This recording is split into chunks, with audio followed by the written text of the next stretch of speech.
A very good evening, dear viewers. Welcome to English News Bulletin here on Rwanda Television. You chose well to follow us.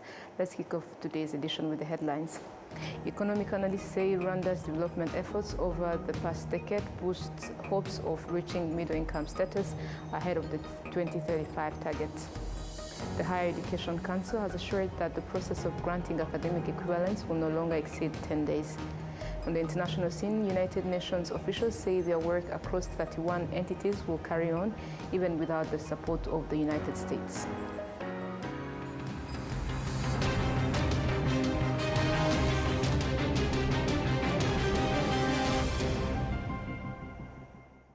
My name is Olive Nete, and thank you so much for joining us on this Friday for the English News Bulletin. Now let's take a look at the news in details.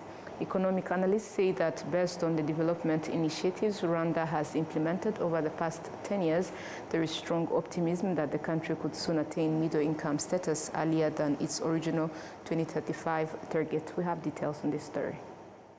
Transition from a low-income to a middle-income economy is often described as a shift from aid dependency to productivity-driven growth. This transformation is measured by sustained economic expansion, increased job creation outside the agriculture sector, and the strengthening of industry and service sectors. Nathan Gashaija, an economic analyst and chief executive officer of the Council for Small and Medium Enterprises, says he believes this is the right time for Rwanda to be upgraded to the middle-income status, citing the country's long-standing momentum, particularly in public investments that drive development. One, there is improved living conditions for citizens. When you go to health and you find the medical health care, when you go to education and you find how the enrollment of schools have improved, when you go to the economy, better jobs, every time hundreds and hundreds of jobs are created every year. There is a strategic investment in infrastructure.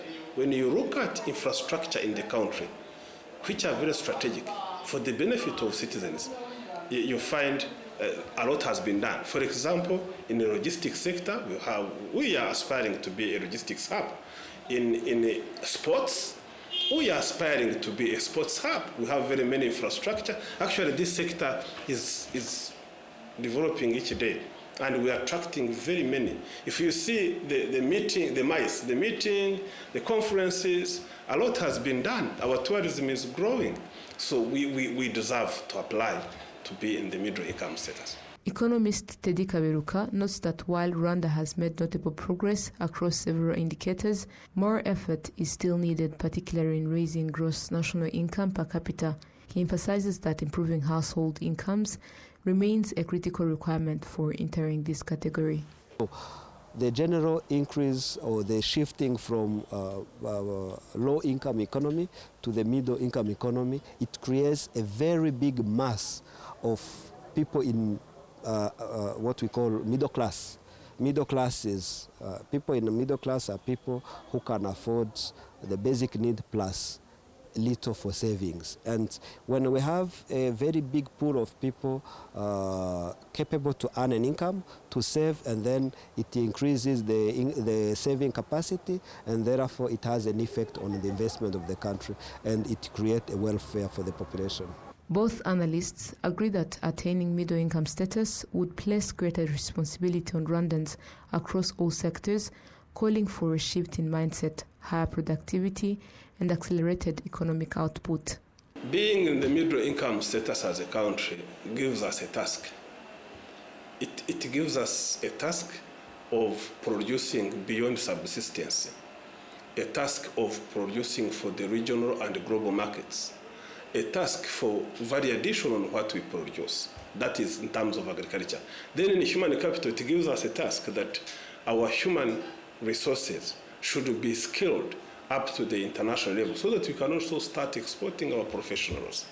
It also gives us a task in the services sector that we need to provide quality services in terms of customer care, in terms of what. So it again gives us a big responsibility that we need to address the digital divide. The technology should be worked on so that we are in the middle income status with the right technology, with the right innovation, because middle income status goes with innovation. The biggest task is innovation. The biggest task is value addition. And another task is to produce for the markets. According to the World Bank figures for 2024, Rwanda's gross national income per capita stands at approximately $1,040 per year. To qualify as a lower middle income country, a nation must record a gross national income per capita ranging between $1,036 and $4,045. Upper middle income economies, by contrast, have a gross national income per capita between $3,046 and $12,535. Another key benchmark is sustained economic growth over a 10-year period. Rwanda has largely maintained this trajectory with the exception of the COVID-19 disruption. Economic authorities in Rwanda have announced plans to formally apply for lower middle-income country status in March 2026. The World Bank has already begun technical assessments to determine whether the country meets the required threshold. Achieving middle-income status would position Rwanda more prominently in the global economy, as countries within this category account for approximately 70% of global economic output. Now to Rwanda's education sector, some students who completed their studies abroad have long faced challenges in obtaining recognition of their academic qualifications in Rwanda. However, the Higher Education Council has assured that the process of granting academic equivalence will no longer exceed 10 days from the date an application is received. We have details. David Ndemezo, a graduate from Uganda, says he encountered numerous difficulties when seeking to have his academic credentials recognized in Rwanda, noting that the approval process took a considerable amount of time. 2019 rero byo byabaye birebire cyane ngira ngo hashize nk'amezi 4. In 2019, I spent almost 4 months trying to obtain equivalence for my degree, which I earned in Uganda. I applied for the equivalence and waited for feedback, but the process took a long time. When I followed up, I was informed that the university I graduated from had not yet responded. I then took the initiative to contact the university in Kampala myself and explained the situation. After that, the university responded and the process moved forward.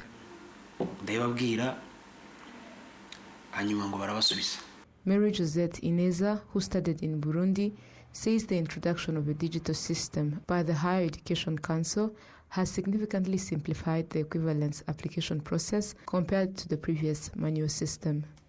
It is an easier process because you no longer have to visit HEC frequently.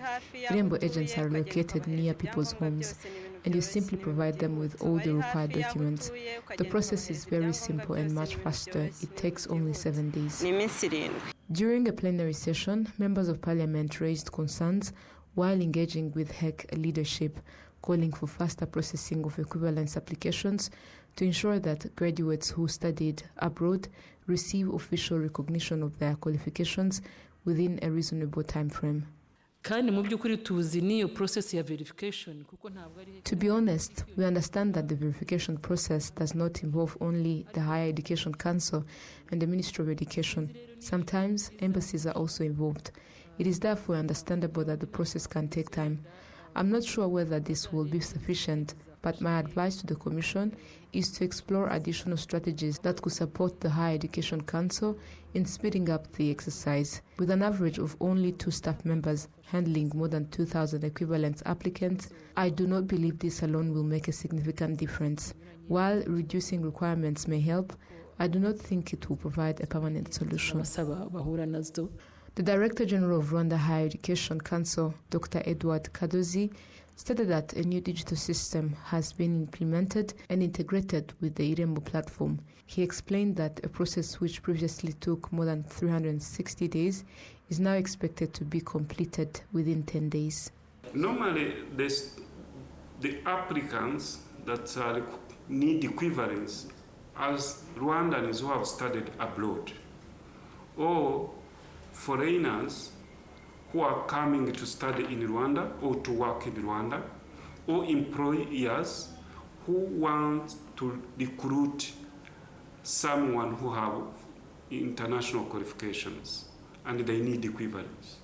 The common challenges have been, one, attributed to the fact that previously the whole system of verification of equivalence and evaluation has been conducted manually.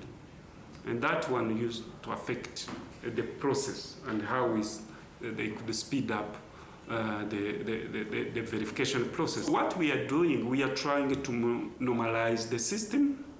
We are trying to raise awareness to the applicants to ensure that they comply with these requirements, even though we have simplified them, but they are not difficult for them to comply with them.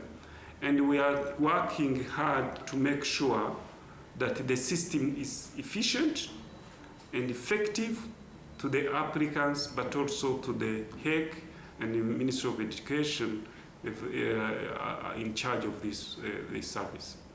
Under current regulations, individuals who studied outside Rwanda must obtain official equivalence certification before their academic qualifications can be used in the country.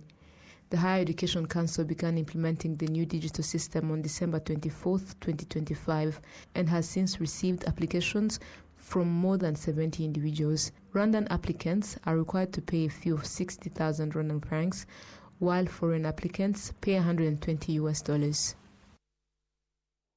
To other matters, some traders are criticizing their colleagues who have not yet adopted the culture of issuing EBM receipts, saying that this has negative effects on the country's development. They are calling on them to change their mindset. Some large taxpayers say that although many traders have already embraced the practice of issuing EBM receipts, there are still others who engage in fraudulent practices by hiding their sales and refusing to use EBM.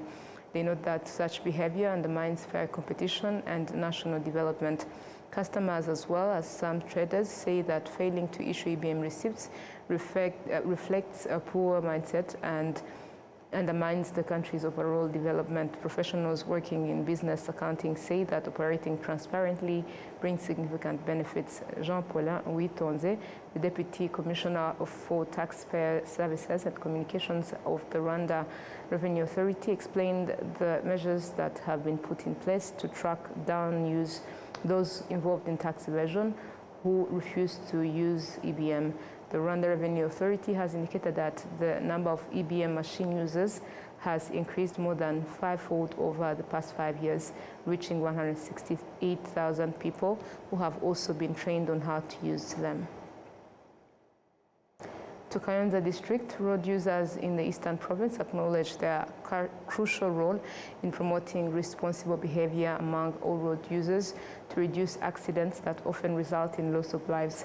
The campaign, which took place at the main bus terminal in Kayonza town, saw attendees commit to spreading awareness and encouraging others to adopt safe road practices.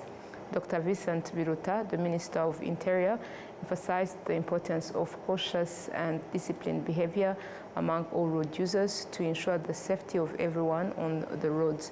While the campaign began in Kayonza district, it is set to expand to various rural areas and trading centers where drivers and other road users will receive education on their responsibility to prevent traffic accidents.